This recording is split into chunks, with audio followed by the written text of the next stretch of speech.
Portland Town, the first new single in 29 years for indie pop band Heavenly. And now there's a new album on the way, along with the reissue of their 1996 record, Operation Heavenly.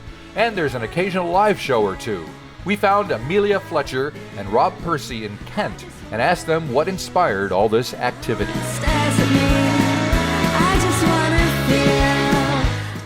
Well, I blame lockdown, actually. It has a lot to answer for. It does, so before lockdown, I had a job. I was a sort of gainfully employed person who made TV programs. Same here. Funny. Well, I made TV drama, and after lockdown, I couldn't really face doing it anymore. I'd really rather do music. And so we do a lot of music. A lot more. So I I am still gainfully employed, but I spend my evening doing Skep Wax records. And Rob spends all of his time doing day and evening doing Skep Wax records. But then in terms of Heavenly, I think essentially, I mean, it's after 27 years since we kind of stopped, we realized, well, we put out a compilation album of singles, and it was someone else put it out, actually, Damaged Goods Records, and we kind of thought, well, that's an interesting thing to do. No one will be very interested in that. And it went really, really well. Right. Damaged Goods were surprised. We were surprised. And then in addition, we had a song called PUNK Girl that went kind of pretty crazy on TikTok, much to our surprise, and then went pretty crazy on Spotify, the other streaming site. So we ended up kind of thinking, oh, well, people are quite interested in this old band. And then we kind of realized that we were quite interested in it too. We were still friends with the people in the band. Right. I mean, we've always kind of been people that wanted to look forward and not look back. But we decided that on this one occasion, we would basically go back and play basically do a best of Heavenly couple of shows. They went so well that we thought we'd go and do more and play around Europe a bit and play in America. And they went so well that we thought, well, we can't keep just going and playing the same old stuff. If we're going to keep playing, which we'd really like to do because we're really enjoying it, we need to write some new music. And so, I mean, we'd been writing new music in other forms anyway. So like our band, the Catenary Wires, and I write in. So I'd been kind of continuing writing music. But actually, it was a real joy to go back to Heavenly and kind of remember about writing music for that band. And yeah, so that's really where it's all come out of. And it's nice that a reunion happens kind of organically instead of somebody dangling a big paycheck in front of you. And then it's like the Oasis thing. They kind of have to kiss and make up because the money's too big to turn down, I guess. We don't have that kind of money driving us on. No, Heavenly's not really ever been motivated by keeping you honest. Yeah, and actually it's interesting because I think, I mean, we're working out at the moment because we're working towards an album next year. Sure. And so then we'll play a few more shows, and we've been trying to work out how many shows to do. And of course, if we were money orientated, we'd do quite a lot, but we're fun orientated, so it's trying to get the right balance between in that case, you can come to New Zealand. You're bound to lose money. It'll be fun. I think what she means is that we're serious artists. Oh, yes. If you want to hear our take on the fantastic anniversary of Britpop that this country is about to endure, then you might enjoy the new Swansea Sound single Oasis v Blur. Oasis or Blur, which do you prefer? 5 white northern guys or 4 white southern guys? If you're a girl, you may not demur. 5 white northern men or 4 white arty men. No, I think I personally, because I write the songs in the Swansea Sound, so this is down to me, but the sort of people dragging out their old rolls of bunting in order to kind of wave Union Jacks and, think that there's something great about two old bands from, I mean, not as old as us, but still quite old. I'm not really feeling the patriotic fervor, but fair enough. Yes. All right. So let's talk about the song itself that's just coming out. So Portland Town, where did it come from? Where'd it come from? I just wanna feel I fit in. I don't have to be where people love me. They don't have to care where I've been. I just wanna be where no one stares at me. I just wanna feel I fit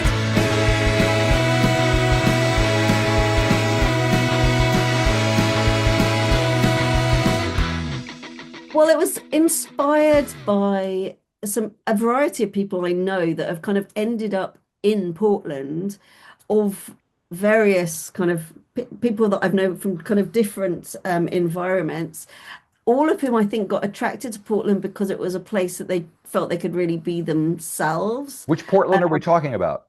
So that we mean I was talking Portland, about Portland, Oregon, in the US. There's Portland, No. Maine, too. Yeah. Maine. Oh yeah, there's also Portland, Cornwall, which Sorry. was That's what I was thinking. Dorset. Dorset, I think it's not about Portland and Dorset. It's not about that. I know it says Portland town, and I know that Portland, Oregon, is a city, not a town. But That's all right. No, it's cool. Carry on.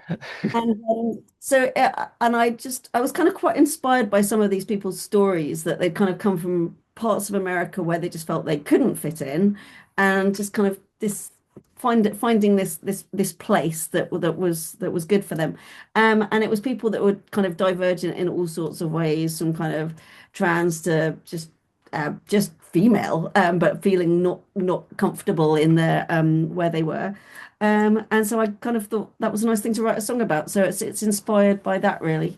Okay, all right. And was it, when you wrote it, did you know it was going to be the Heavenly single or even a Heavenly song? I wrote it for Heavenly. Yeah. I didn't know it was going to be the single, because you never know how a song's going to turn out. So we recorded a few songs, but that one came out the most single sounding, and it's kind of, the words are kind of they feel of the moment as well, because it's a kind of celebratory song of, I guess, divergence, and at the moment divergence, Or neurodivergence, Oh, neurodiversity, yeah. whatever. And People who are deemed not to fit in and Yeah. fit in. That's what rock and roll's all about, isn't it? Well, yeah, Exactly, but it should be. particularly It was at some point. yeah, exactly. Particularly in America, it's really under threat at the moment. Yes, and it is. Yes. actually wasn't when I wrote. It was only a bit when I wrote the song, but over that period, the songs felt more and more it felt more and more important to celebrate diversity. So it felt more and more important that was the single. Yep. Yeah, because I interviewed a trans artist from the UK a few months ago, and she was playing in Austin, Texas at South by Southwest or something, and her people suggested that she take some self-defense courses before going to Texas. That's how bad it is. Yeah. We've got quite a few trans friends over in America. Some of them in Portland, some of them not, but it's genuinely frightening. Yeah. Yeah, It's grim. yeah. And I see there is a video. Yeah. That is a video which kind of celebrates. I mean, it's not meant to really be Portland, but it's meant to be a place with inspiration from Portland. It's very colorful. I guess is what the song is about. But I'm not aware of there being any axolotls in. No, I don't. I think they're further south. They just got in there. That's okay. They're all welcome. Yeah, I saw the axolotls are great. But they're also called Mexican walking fish, I think. Yeah. I basically made the video and I got a You bit did, carried oh, great. Yeah. So there was a lot of cutting and pasting and Yeah. adding and all that stuff. We must have spent a bit of time on it. It was good fun. And then the flip side is only one song, and I realized I had the original album here. So Oh wow, I love that record. isn't it Yeah. good? Peter Parrott. Yes. Yeah. So you're doing Someone Who Cares, because every good record has or single has a flip side. So why chose that song? Who wants to be happy forever? Up to you. You know the thing brought us together. And when time has left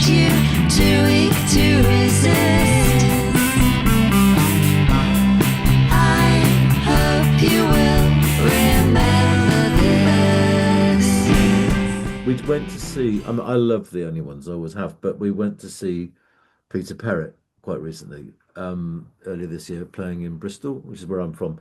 And I wasn't really expecting him to play old only one songs, but he did, and that was one of them. Well, And I just sort of fell in love with it all over again. yeah. And luckily, I managed to persuade the others in the band that it'd be a good song to cover.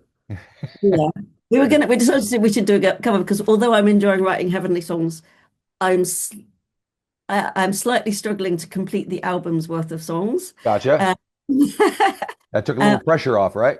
exactly. So I didn't want to I didn't want to have to do a song on the B side that then wouldn't get used on the album. Well, also, yeah, we didn't want we want there to be something on the single that is only on the single. Yeah, Sure. Yeah, exactly. yeah. Well, that's And actually we tried out a few cover versions, but that one just it felt it's hard doing cover versions because you want to choose something that you're going to not disrespect, but equally not just do a carbon copy of. And Yep. we thought it worked with that one. Yeah. It's a fine line covering a song because Yeah. you want to give it the respect that it's due, but there's no point in just making a carbon copy of it. You can just get the original. But there you go. Yeah. And then you have a gig coming up, don't you, on in July?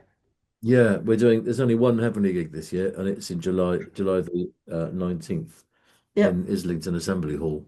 Uh-huh. In London. Yeah, and that's the official day the 7-inch single comes out. So Right. I Yeah. guess it's us saying, right, we're doing another gig, but this time the emphasis is a bit more on new things rather than doing It'll be Yeah. we'll do some old things as well. And we planned the Heavenly gig, and then we thought, actually, why don't we do a whole little festival around it? So we're now doing a whole thing called the Skepwax Weekender, which is basically almost all of the bands that are on our label are playing on the Thursday, Friday, Saturday, Sunday, 4 nights of Skepwax. If you can take it, there's Okay. 4. And does the label look for something specific about the music that they release? Is there something that ties them together?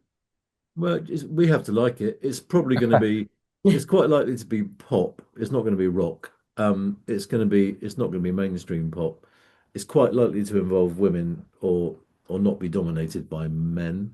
Right. We don't have any strict rules, but it Yeah. just feels like there's still quite a big deficit in terms of female voices or non-straight male voices, put it that way. Right. Yeah. So we tend to skew in that direction. Gotcha. Yeah. I think that's where a lot of the most exciting music's coming out of. Yeah. Yeah. It is here. New Zealand has a very fertile music scene, and there's a lot of that here, and it's Ah, Yeah. great. Excellent. No, I think there's so much really exciting music around. And I mean, I at first we thought we might end up just putting out records by people of our age, but as Rob said, the next record is actually by 2 Glaswegian girls who are age 17 and 19, right. which it's a slight problem because our age limit for pubs is 18, so they can't actually Only half the band can show up.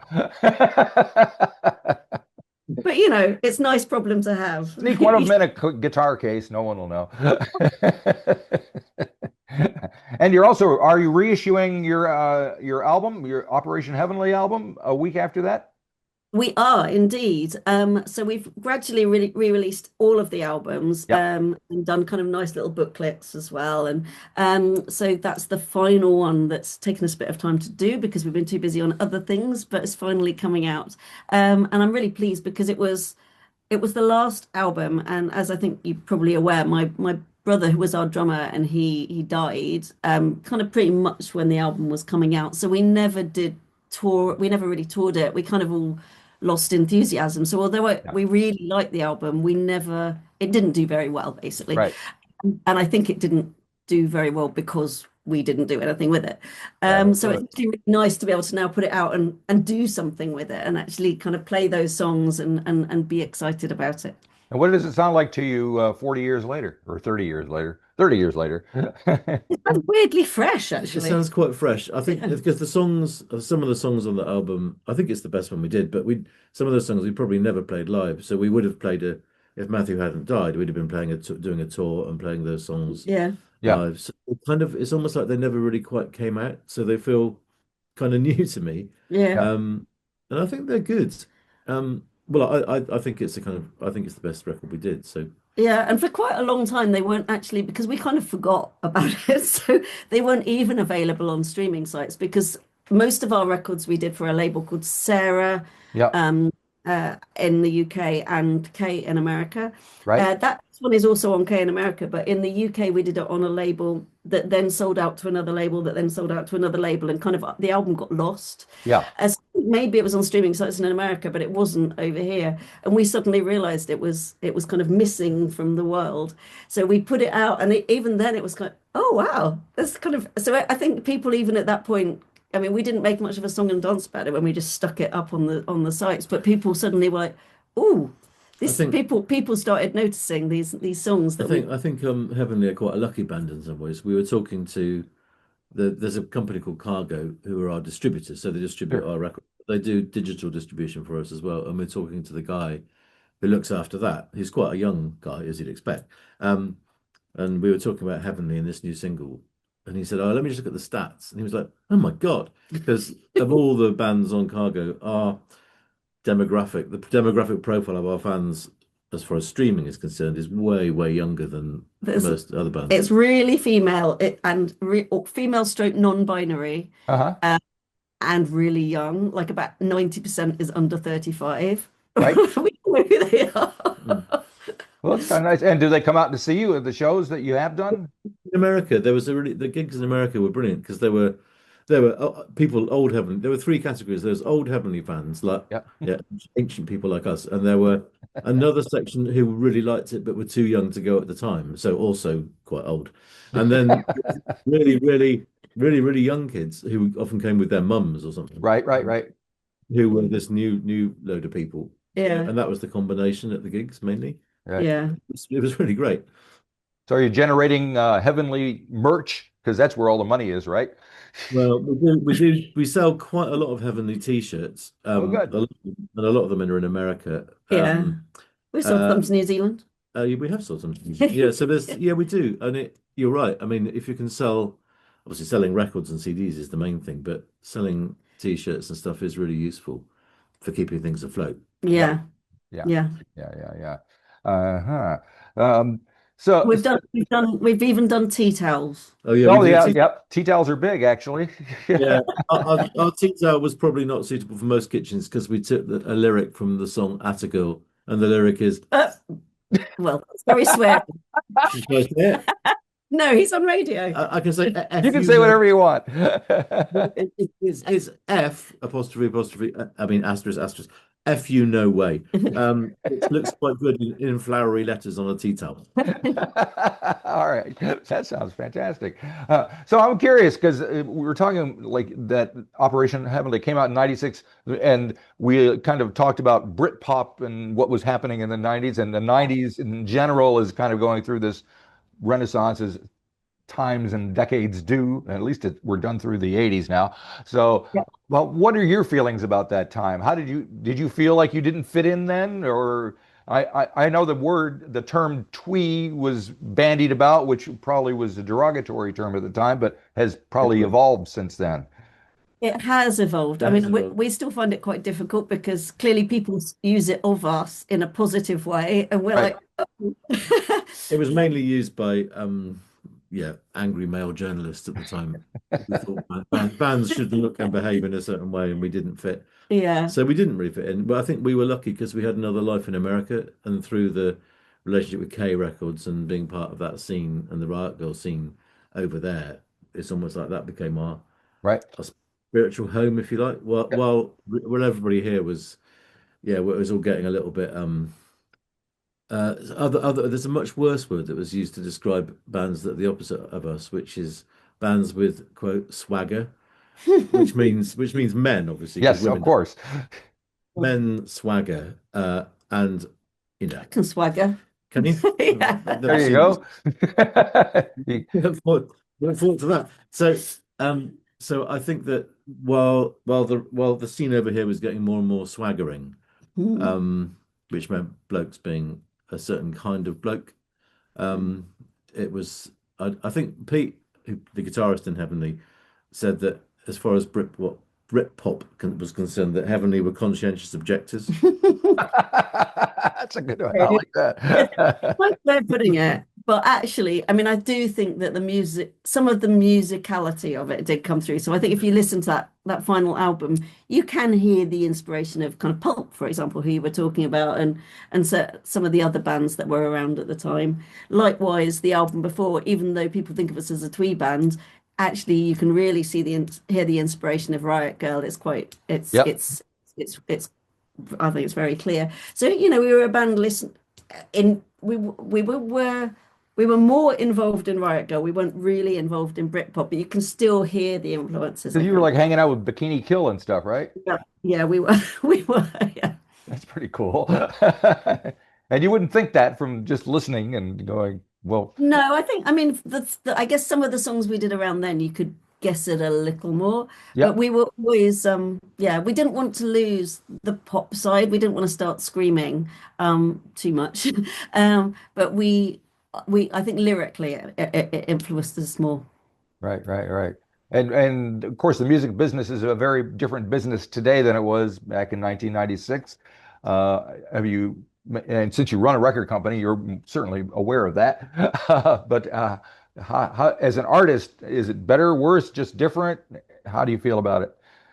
I think it's very different. I mean, the kind of back in those days, we're talking about pre-internet days, then you'd get your music through a record shop or Yeah. the radio or going to a gig, and that was it. And Yeah. you had to make an effort, which is good and bad. So there's a democratizing effect of streaming. But the democratizing effect is owned by the least democratic people in the world. That's a So fact. but there's been a kind of coup, a populist coup. So the people who listen to music think, a lot of them think it's great because music is suddenly virtually free. Yes, Obviously, there's a reason it's free. It's because musicians aren't getting any money. it's been totally devalued. That's why. Yeah. So, and I think that, when we get excited about the fact that Pionka Girl suddenly got millions and millions of streams, I've got mixed feelings about it because Yeah. that's great. Loads of young people have found it and they obviously really like it, and that's a positive thing. It also means and when people encourage us to celebrate that, and it feels a bit like you're a peasant who happened to win the lottery. You're still a peasant. Yeah. You just got a bit of money arrived from the sky, and you're supposed to feel grateful for it. And I don't feel grateful for it. One, because it's not even that much money, and two, Right. because it's the side effect of a kind of a coup. I think another thing about it, which actually isn't the fault of the kind of demagogues that run it necessarily, but I think that streaming has led to this change in the fight in the change in the reward away from new bands and towards the old, because basically you used to buy a record up front and then you could listen to it forever, Right. and so all the money paid was kind of at the initial stages, but now you get paid per stream, and so it means that all these old bands, including ourselves, are benefiting, and it's really hard now getting new bands kind of launched into that environment. So I mean, Heavenly is benefiting, but the bands that we're putting out on our label are really not. I mean, we would be selling a lot more. We would be selling more records than they pretty much get streams, I think. Yeah. back in time. Yeah. So there's some effect of it. It's a huge wave of redistribution in favor of the already rich and the old. Yeah. Meet the new boss, same as the old boss. Yeah. Yeah. Oh dear. All righty. Well, thank you for spending all this time talking to me, and I'm hoping that we can talk when the album comes out in the beginning of next year, because That would be brilliant. Yeah, to Definitely. hear what that sounds like and how things have progressed since then. Yeah. Very much. We'd like to do that. Yeah. If you enjoyed this episode of the 13th Floor's Music Talk series, please be sure to subscribe to the website or to the YouTube channel. Follow us on Facebook or Instagram and wherever you find your podcasts. There's a whole lot more to discover.